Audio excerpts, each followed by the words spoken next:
Most dog owners think fireworks are the biggest noise problem for dogs. But what if your dog is being stressed by sounds inside your home every single day? The doorbell, a delivery truck outside, the vacuum cleaner, a pan dropping in the kitchen, even voices getting louder in the house. To us, these sounds are normal, but to your dog, they can feel sudden, confusing, and unsafe. And here's the part many owners miss.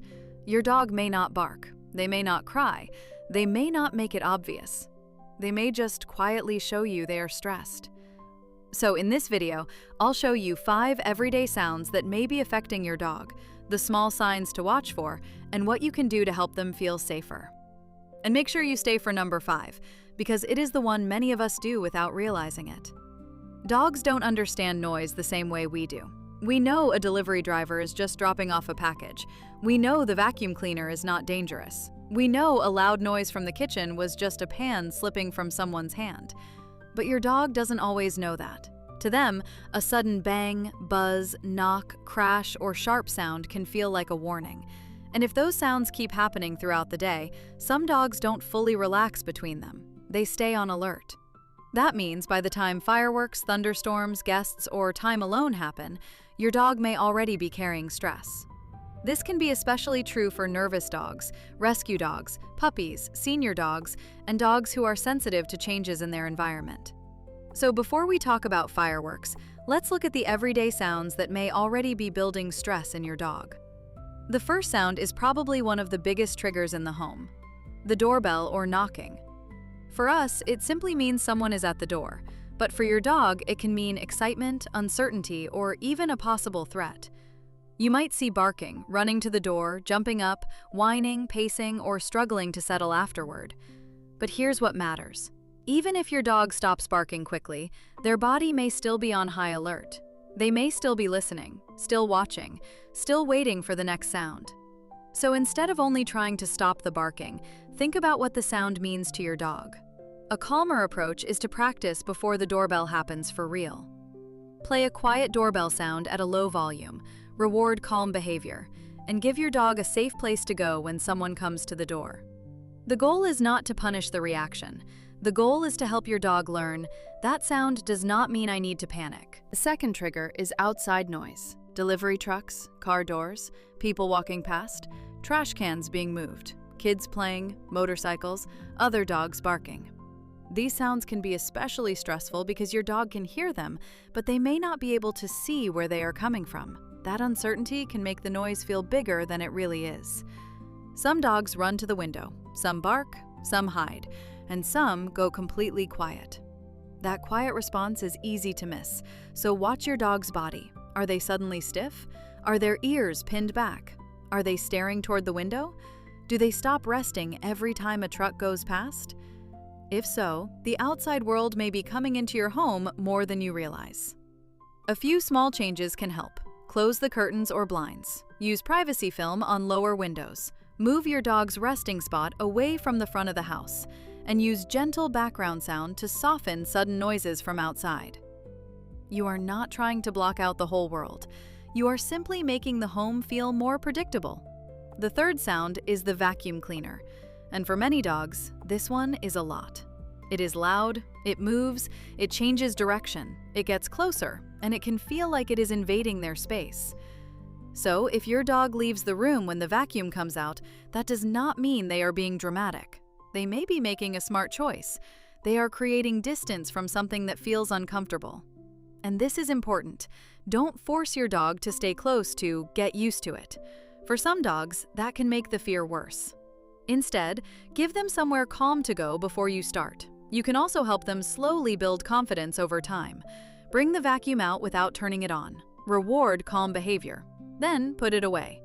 Another day, move it slightly. Reward calm behavior again. Over time, the vacuum becomes less sudden and less scary. For noise-sensitive dogs, distance, choice, and patience can make a huge difference. The fourth trigger is household noise. And this one is easy to overlook because it happens during normal life.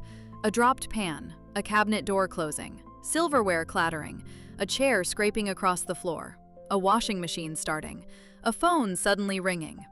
These sounds may last only a second, But for a sensitive dog, that second can be enough to make them flinch, freeze, or leave the room. And this is where many owners miss the signs. Your dog may not bark. Instead, they might lick their lips, yawn, turn their head away, shake off, move slowly out of the room, or look at you with wide eyes. These are small signals, but they matter. If you notice this happening often, try giving your dog a quieter resting spot away from busy areas like the kitchen, especially during cooking, cleaning, or family rush hours. Your dog does not need to be involved in every noisy part of the day. Sometimes the kindest thing you can do is give them permission to opt out. The fifth sound is one many of us don't think about. Human noise. Raised voices, sudden laughter, kids running, excited guests, loud TV, phone alerts, gaming sounds, music played too loudly. Even when nothing bad is happening, a sudden change in energy can affect your dog. Dogs are very tuned in to the atmosphere around them, so if the house suddenly gets louder, faster, or more chaotic, some dogs may start to feel unsure. You might notice your dog leaving the room during busy family moments, or doing the opposite and staying glued to your side. Both can be signs that they are trying to cope. This does not mean you need to keep your home silent. That is not realistic. But it does mean your dog may need a calm retreat, a bed in a quieter room, a crate with the door open if they already like it, a blanket-covered corner, or a familiar space where no one bothers them. And this is the rule that really matters. If your dog chooses their quiet space, let that space stay quiet. Don't follow them. Don't pull them back into the room. Don't make them interact if they are trying to take a break. Sometimes calm starts when we give our dogs the choice to step away. So, how do you know if these sounds are affecting your dog? Look for patterns. One small sign on its own does not always mean anxiety, but several signs together, especially after noise, can tell you a lot. Watch for panting when they are not hot, pacing or moving from room to room, hiding under furniture, behind the couch, or in another room, suddenly becoming clingy or needing more contact, lip licking, yawning, whale eye, shaking off, or turning away. And here is something important. A stressed dog is not always a loud dog. Some dogs bark, whine, or pace, but others become very still. They freeze, they watch, they withdraw, they quietly move away.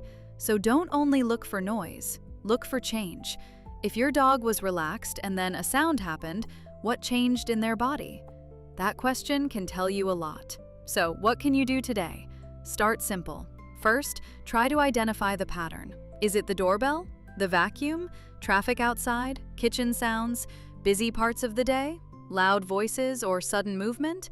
Once you know the pattern, you can start making the home feel safer. Create a quiet space before the stressful noise starts. Close curtains or blinds if outside movement is part of the problem. Use soft background sound to reduce sudden noise changes. Keep your own voice and movements calm. Give your dog distance from the noise when they need it. And most importantly, never punish fear. If your dog is scared, they are not being stubborn. They are not being difficult. They are trying to cope with something that feels too big in that moment. And if your dog panics, shakes heavily, tries to escape, becomes destructive, or cannot settle after noise, it is worth speaking with your veterinarian or a qualified behavior professional. Some dogs need more support, and that is completely okay. The big takeaway is this: fireworks and thunderstorms are not the only sounds that can stress dogs. For many dogs, everyday noise is part of the problem too. But once you notice the signs, you can start building a calmer routine, a quieter space, a softer background, a more predictable home, and a little more understanding. If your dog struggles with noise, I've created long, calming music videos here on Calm Tales Studio to help create a softer, more peaceful background at home. Try playing them before the stressful noise starts, while your dog is already in their calm space. And if this helped you understand your dog a little better, subscribe for more simple, science-informed ways to help dogs feel safe, calm, and settled. Your dog may not be able to tell you what feels scary, but they are always showing you. We just have to learn how to listen.